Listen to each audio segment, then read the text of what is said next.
Stuart McGill. I'm a professor of spine biomechanics here at the University of Waterloo.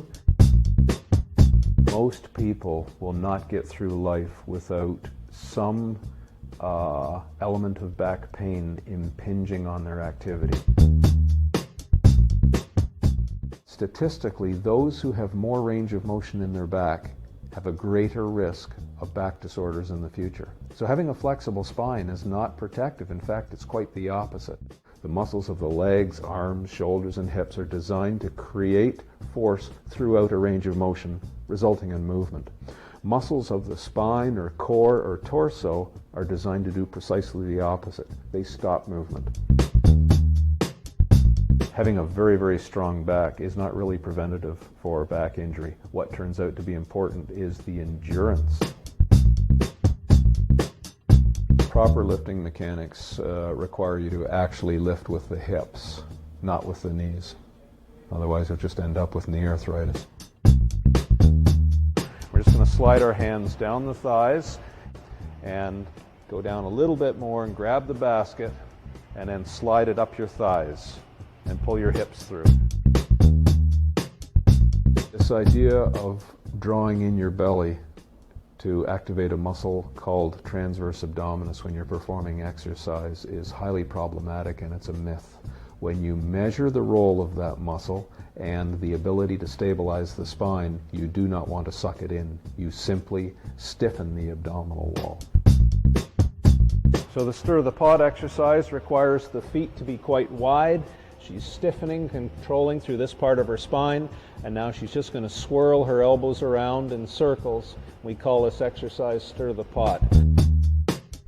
We're going to spend time, just flex your spine and extend your spine, finding that neutral position here, which is lowest stress for her back. At that point, she stiffens her abdominal wall. Then she's going to extend opposite arm and opposite leg, moving about the hips and the shoulders. She'll hold that posture for about 10 seconds. We release the cramp by having her sweep the floor with her knee in her hand and back out again, with all motion taking place only at the hip and the shoulder. So we're going to increase the value of this exercise. She's going to make a fist and co-contract and stiffen her arm all up through her back, which brings up her upper back here.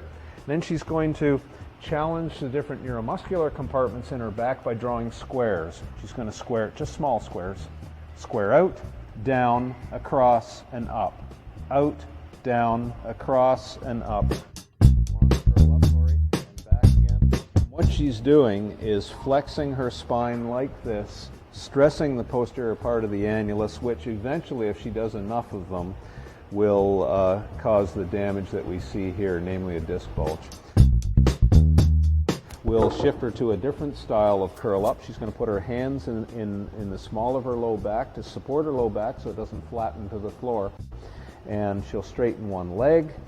And she's just going to curl up, just unweighting her head and shoulders, not too much, just to about there. So the motion is hardly moving at all. Then we'll bring up the elbows, and she's very stiff through this region here.